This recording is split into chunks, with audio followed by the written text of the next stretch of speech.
All right, on this episode of Gun Talk Hunt, I sit down with the Sniper Hide's very own Frank Galli. We're talking how KJ did in a long-range precision rifle course, all that right here. This Gun Talk Hunt is brought to you by Sig Sauer. They do it all, sigsauer.com. All right, welcome in Gun Talk Hunt. As you can tell, I'm not in studio. I'm your host, KJ, and I'm sorry if you're only listening to this on your Spotify or any like podcast version, because if you hop over to our YouTube or Facebook channel, you'll get to see Mr. Frank Galli of SnipersHide.com in person. So, Frank, how you doing? I'm doing well. Thanks for having me on. Well, thanks for joining me. Okay, tell the crew what we're out here doing.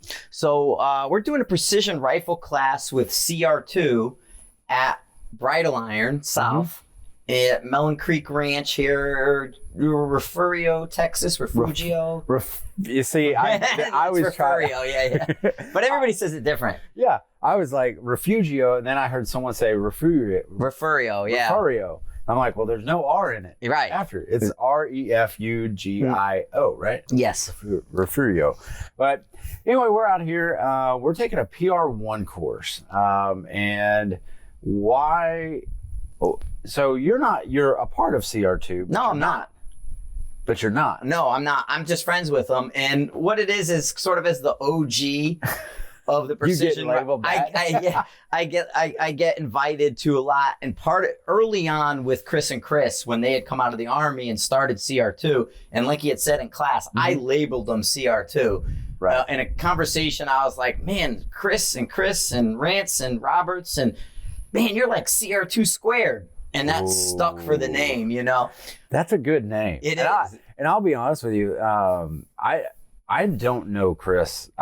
Rance, who's out? None of them. Oh, no, I didn't okay. know any of them. And I've been in the industry for, my gosh, like going on like 16, 17 years. Yes. And you would think I would know someone who is as good a Well, because shooter. Chris is active, and he was a big driver of changing sort of the Army doctrine and writing some of the manuals and things like that. So I had always been talking to Chris Rance in the background.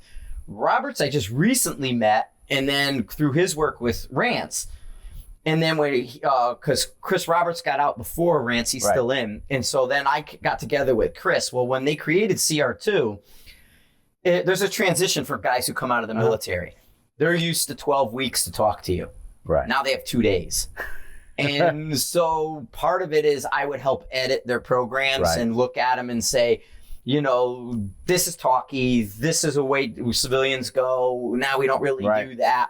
And what I do is sort of help create or at least edit the programs. So I do that with a lot of people. Refining it. You're really dialing it in. Yes. And so for like a couple courses now, I've come out and they'll say, hey, we have a new thing going on. Take a look at it. What do you think?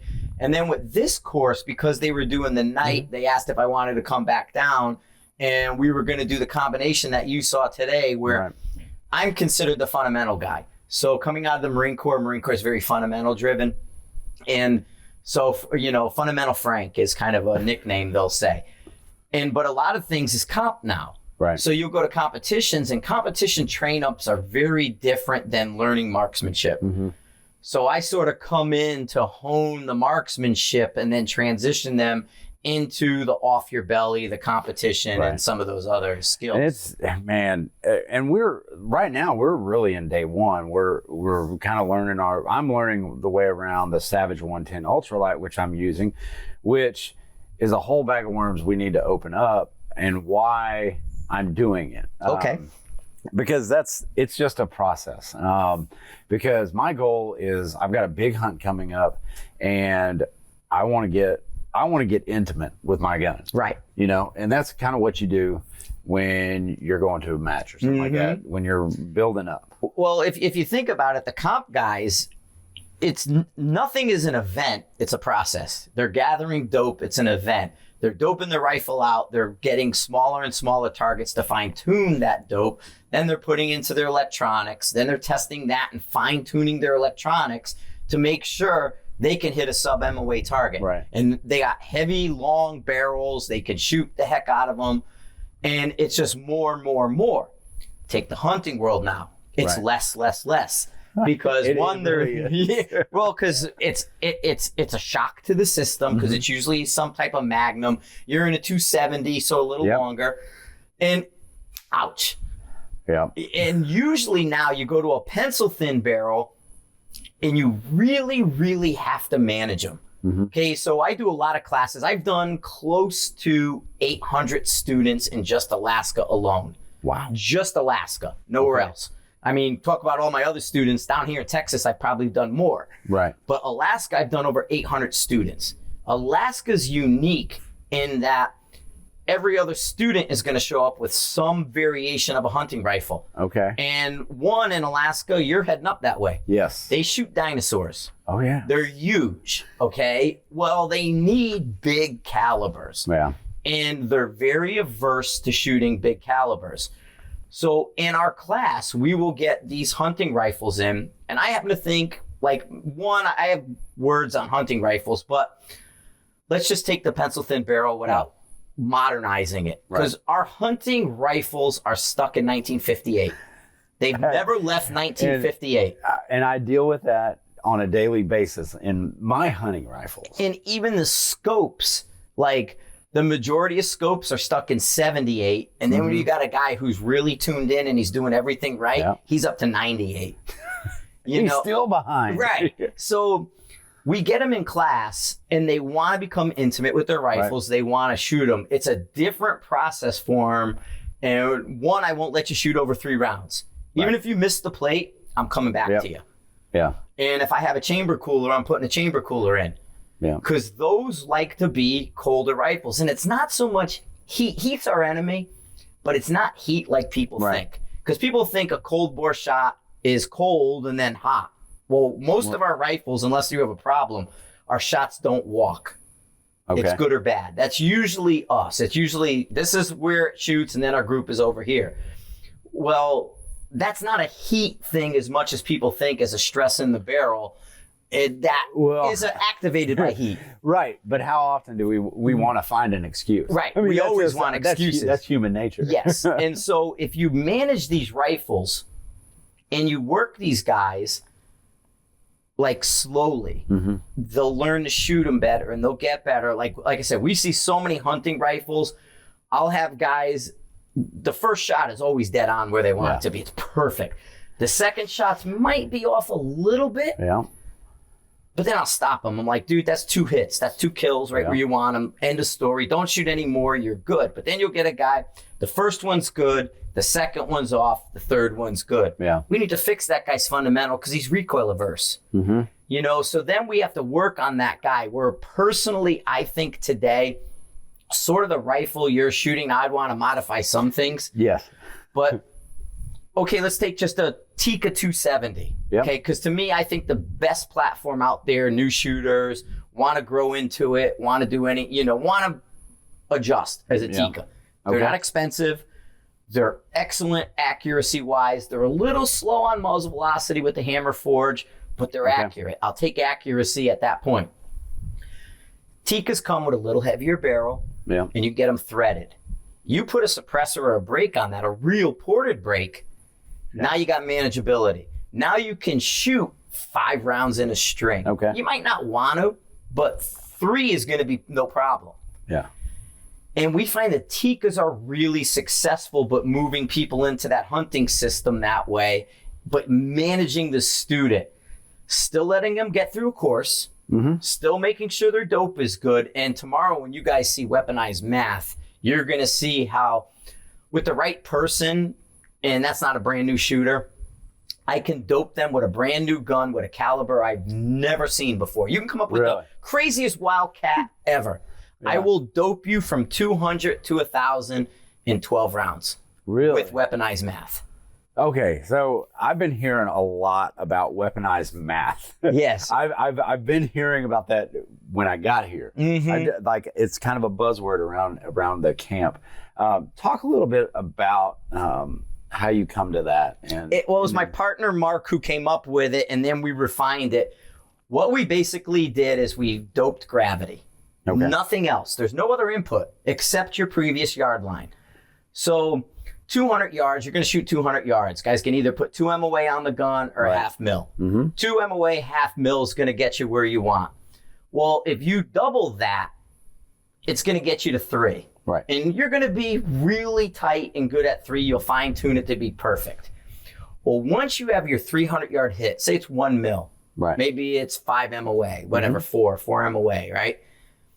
Well, then if you multiply that by 1.75, right, that's a center line hit at 400. Okay. Then you say, okay, I just shot 400 and I used 1.7. I'm going to multiply that by 1.45. That's going to give me a center line hit at 600. Because what we found was the percentage between yard lines. And we knew we called 1,000 yards because what our problem was is in Alaska when we first started shooting this range, they didn't grade it. Okay. Our 900-yard target was the problem, not the 1,000, the 900. We had a beautiful berm at 1,000. Yeah. We had hills and valleys everywhere in between.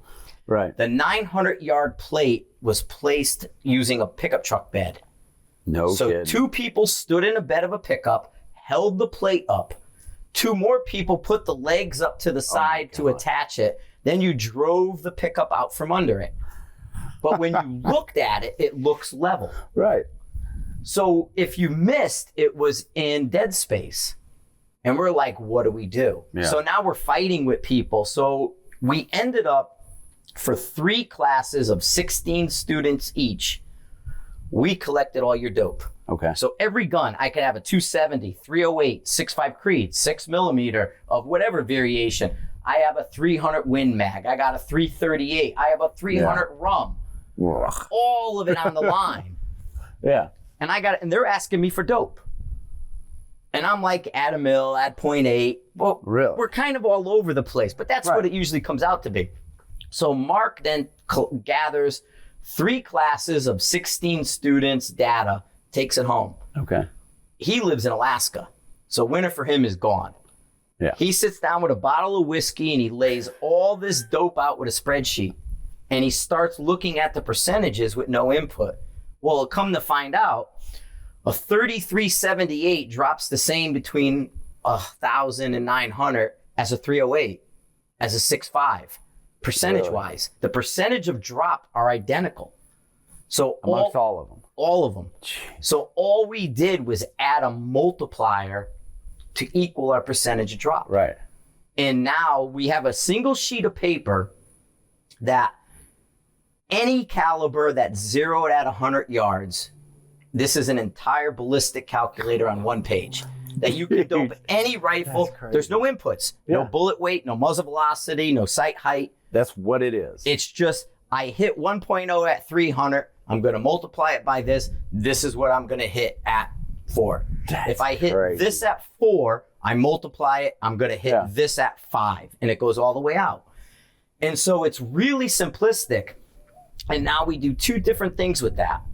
We then fine tune and dope you out. Like you might be a tenth off of somebody else, who might be 2/10 off of somebody, but it's the personal shooter that nudges. Well, then once we have that, we have an actual column now. This is what you actually use to hit the target.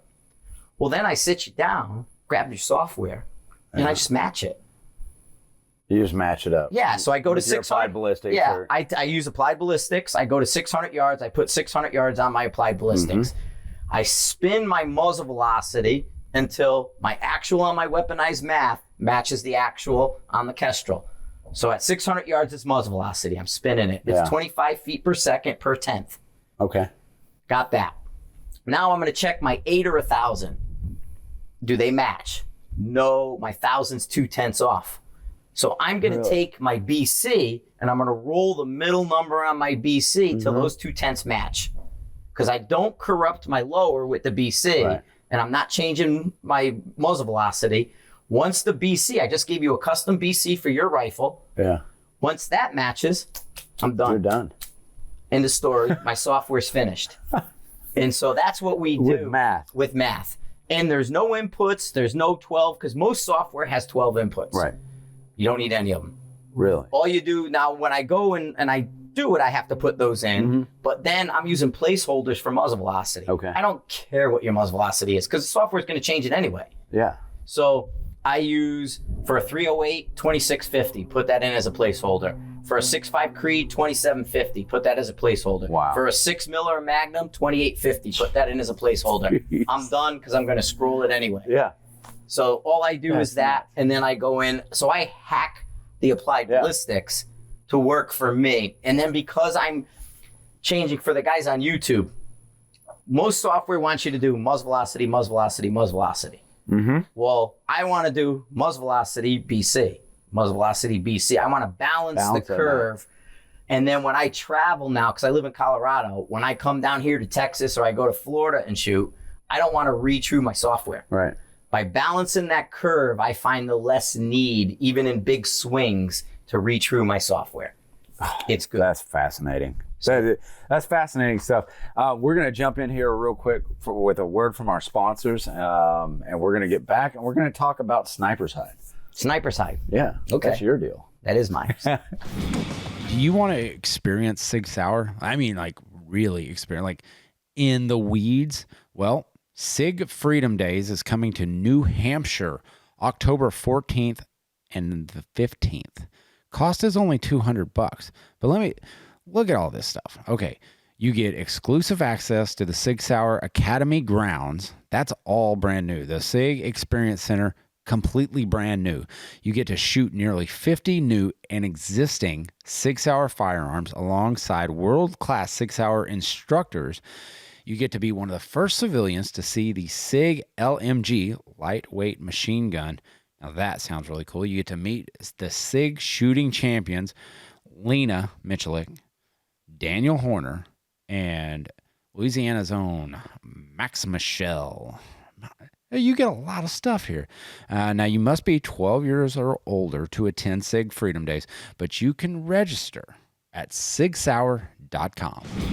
All right, we're back with Frank Galley of Sniper's Hide, and we really didn't. We just kind of jumped right into what we're doing here. We're out at with CR2 Shooting Solutions, taking a PR1 course, and I'm using a hunting rifle because I'm preparing for a Kodiak Alaska hunt that I do not want to fail on.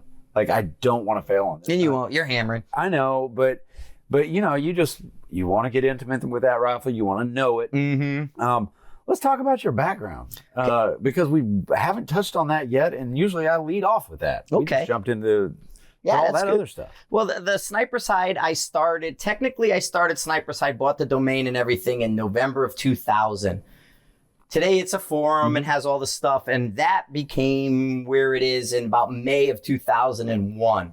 Today we're completely self-contained. I have my own app, my own live stream that's built into the app. You know, my own channel. Now I have the social media that I'm using, but I'm self-contained where I have the app on the phone. That's going to give you all the access. It's going to link into your same account. They authorize each other for your desktop into your app, so it's seamless. And I mean, technically, I positioned the app and everything. Yeah. I signed the paper in December before COVID hit. Oh. So they did all that work when COVID hit, and it actually turned out really well. That's good timing. Yes, it was. You couldn't have timed it any better. But Sniper's Hide was big because when I used to come down here and I did this job, precision rifle instruction down here in South Texas at Rifles Only, I was running the site. So we were kind of doing classes with the site backing it up. But yeah, Sniper's Hide, I mean, at the height of COVID is probably the busiest it's ever been. And I was 1.5 million uniques a month. Yep. So it's solid, a lot of good information.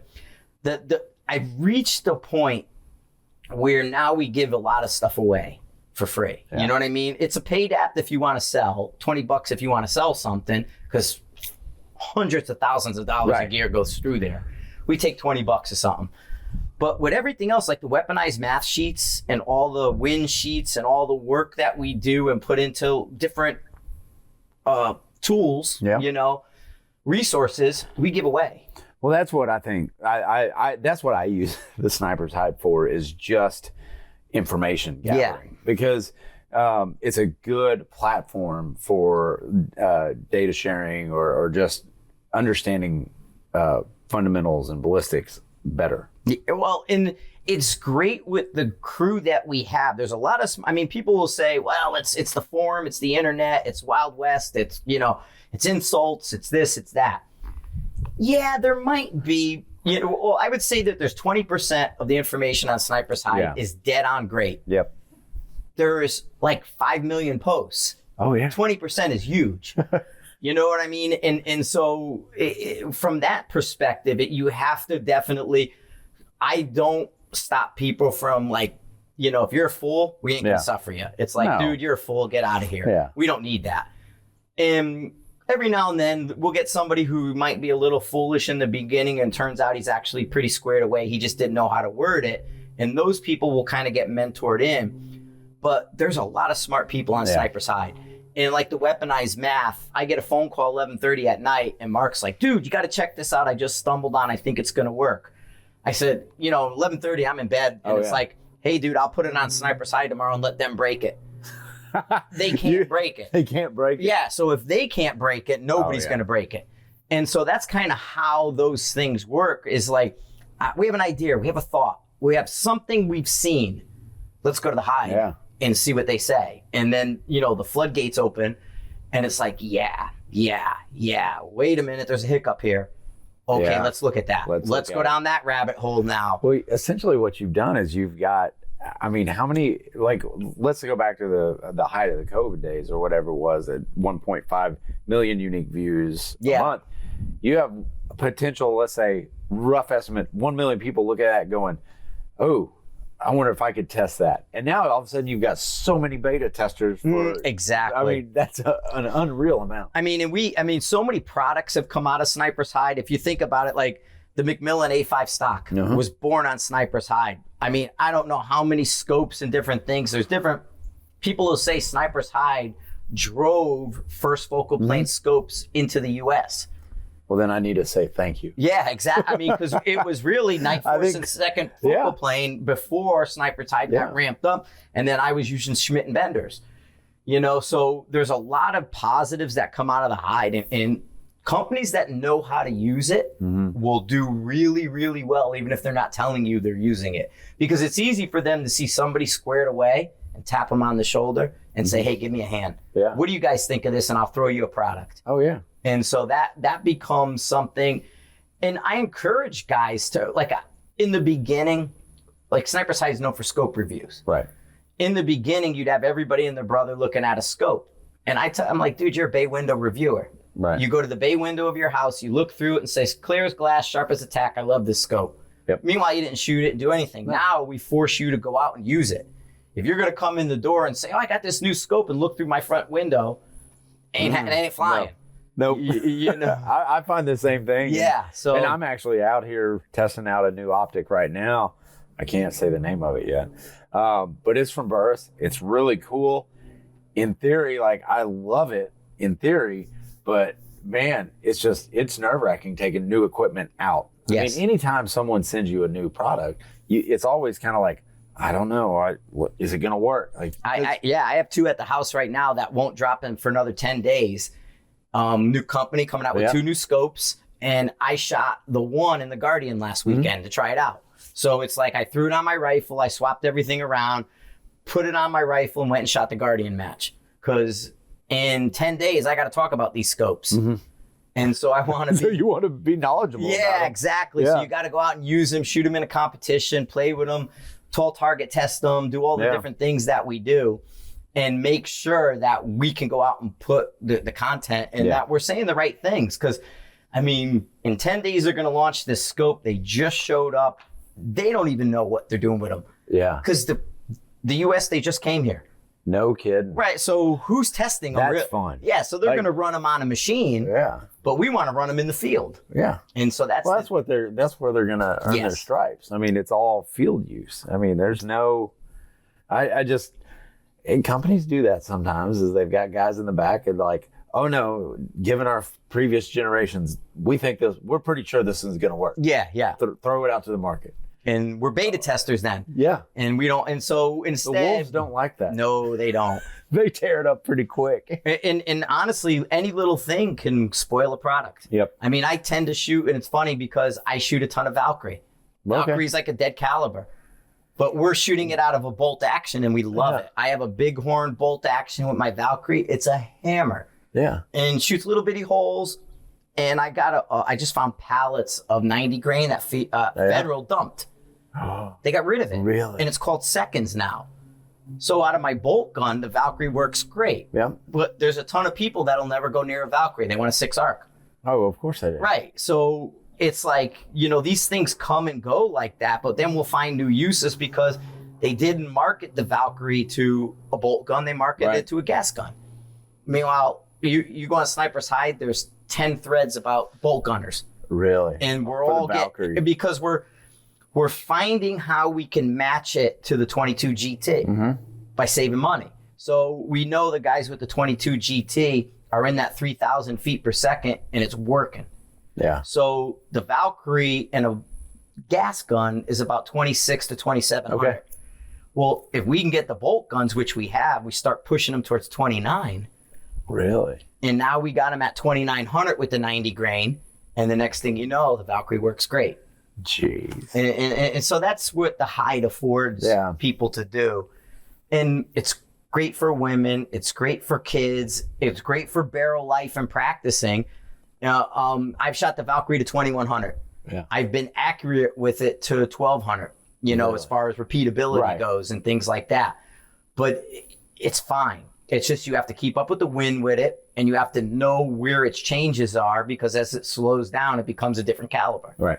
It's like 6.5 Creed here, 308 with a 155 here, and like a really bad something right here. Right.